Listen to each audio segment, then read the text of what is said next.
What's going on, everybody? LK here, back at it again with another video, and today some more Dragon Ball FighterZ for y'all. Now, we are more than halfway through the Season 3 character reveals. We have Kepler, Master Roshi, and Ultra Instinct Goku, and these three characters are pretty unique compared to the rest of the cast, but Ultra Instinct especially stands out because of his defensive options and some of the things he could do in neutral. Now, I see people constantly complain about this character, and also when I'm streaming, a lot of people pull up and ask for tips against him. So I figured I'd make another, more updated video of things you can do against the things I see people complain about the most. If you like the content I'm putting out, consider liking this video or subscribing to the channel if you already have not. It does help the channel grow, and I do appreciate it. Thank you so much. Okay, again, so Ultra Instinct Goku. He's a pretty unique character in that he has more defensive options than other characters, and some of these defensive options kind of layer on each other.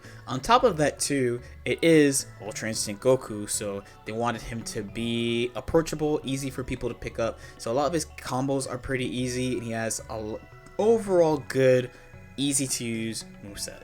The move I wanted to start with actually is 2H. So this move is not a really common type of move in this game. It's a pretty good anti-air in that it covers a really large area when he jumps up off the ground like that. It's kind of reminiscent of Bardock's 236M. Now, the best strategy against this is straight up to not block it. When you block it, he has a lot of advantage and he could do a lot of things. The angle is pretty sharp here too, so just keep in mind where you are in relation to him. Making this whiff is definitely the best thing you can do. On whiff, it is very easy to punish. Now, if they're just doing it because you're above them, you need to take advantage of your character's stalling or movement options to get away from the situation. I think characters like GT Goku are really good at this because they have this horizontal moving attack which will get you away from it. Keep in mind that your opponent will try to run up and do it to you just because you're above them. Now, next we have his jab. His jab is very big. It's 7 frames though, so it's not something he can mash on defense per se. At max range, it's a little bit slower, and he has a follow-up that low crushes. Now, just like his 2H, people will be kind of swinging on this when they can't see what's going on, and of course, as we know, in Dragon Ball FighterZ, auto combos on whiff autocorrect. But if they're whiffing this under you, it's an easy super dash punish. Similarly, if they're pulling up to you really aggressively and trying to hit you with the jab, if your character has a tackle move, you can use the tackle move to beat it, you could use your ki blast to beat it, and probably the last important thing is that if you reflect, you make sure you pick your normal correctly. If you try to do a low, he can hit you with his low crush move, so just make sure you practice with your character a way to straight up punish it. The auto combo will never reach you, so you can use like a horizontal traveling move like a 5M or something to snipe him. So next, I wanted to talk about his knockdown. So if some characters are better at this than other characters, if you can put some type of extra thing on him like a ki blast or a summon like Ginyu or Videl, or the orb like Piccolo, if you have a move like this, then you can cover his defensive options when he gets up much easier than with a safe jump. UI Goku does have more defensive options than other characters here. He has the unrestrained will, which is the DR reversal. He has the DP, he has the 4-frame reversal, and he has a frame 1 counter super. So base Vegeta is pretty good at this here. So here is versus the DP. No problem. Here is versus the 4-frame reversal. It's a 4-frame, so it won't activate frame 1, which means you'll just hit them, no problem again.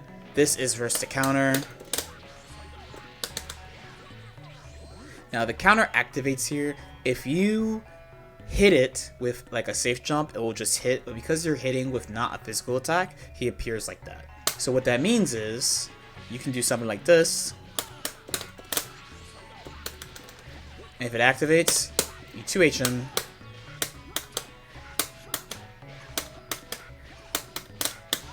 Into whatever combo you want. And then last will be the DR reversal, the unrestrained will, the reversal tackle. In this case, you will block.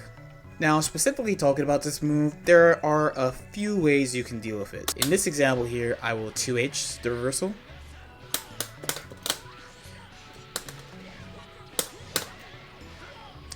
but because of the way he travels when he does it, it can be harder to see online because it's a little freeze before he does it. Offline or like practicing training mode is quite easy to do. Online is kind of hard to see, so you'll probably end up blocking it. Now, some characters could actually low profile it. Now, if you can low profile it, it's really good because then he can't do any of the follow-ups. He can do supers, the counter super for instance. He can try to vanish and he can spark. If you low profile it, then he won't be able to do any of these. Now, speaking of blocking it, it does have follow-ups you can do on block.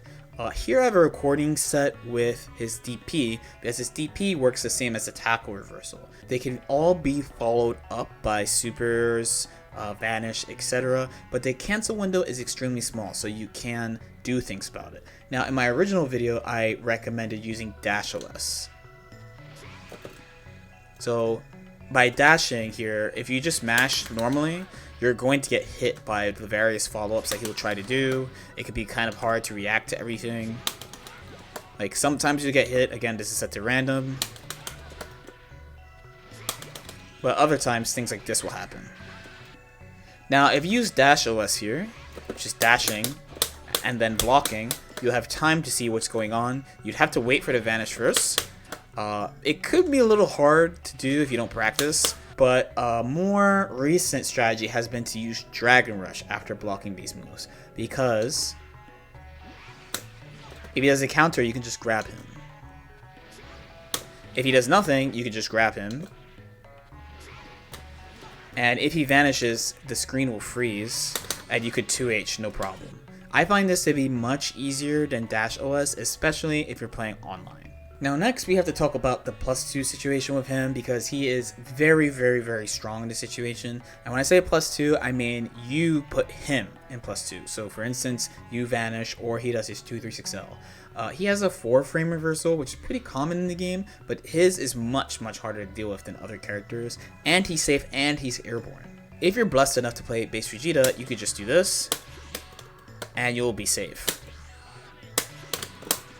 And you could actually punish.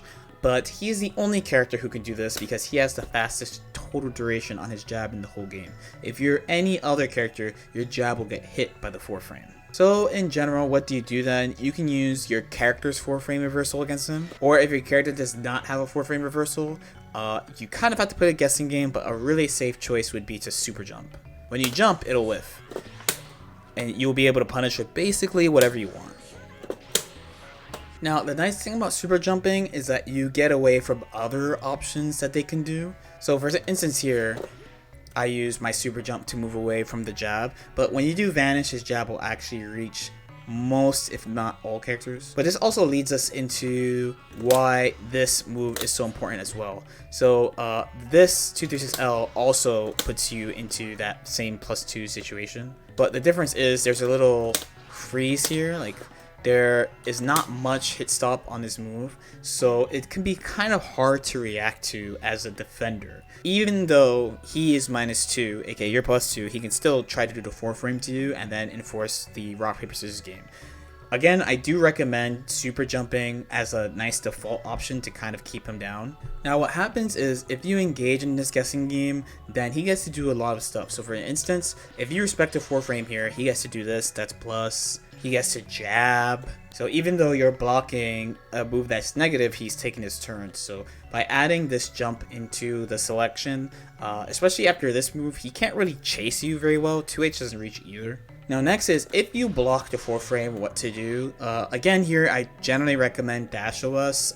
It's a stronger selection here because his options are much more limited after he does the 4-frame and you block it. He still has stuff like air dashing back or doing it again, but here if you block it, you can stay safe.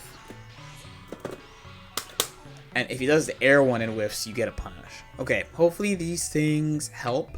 Again, one of the best things you can have against him is having a good solid knockdown strategy against him so that he can't use these options on you. If you do let him do this, then that means he's enforcing guesses on you all the time, and you really don't want to like work hard to get in on a character and then have them dictate how the situation goes. You want to make, even when characters have good defensive options, you want them to feel like it's a risk and that they should have fear if they're wrong, rather than them feeling like they're strong in these situations. This is kind of a side note, but Dragon Ball is a game where it's kind of hard to catch characters because of the size of the screen.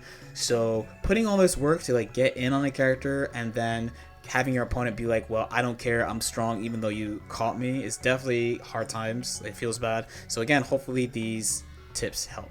As usual, if you have any questions or comments, feel free to leave them in the comment section below. Like and subscribe if you feel like it, and I'll see you next time. Peace out.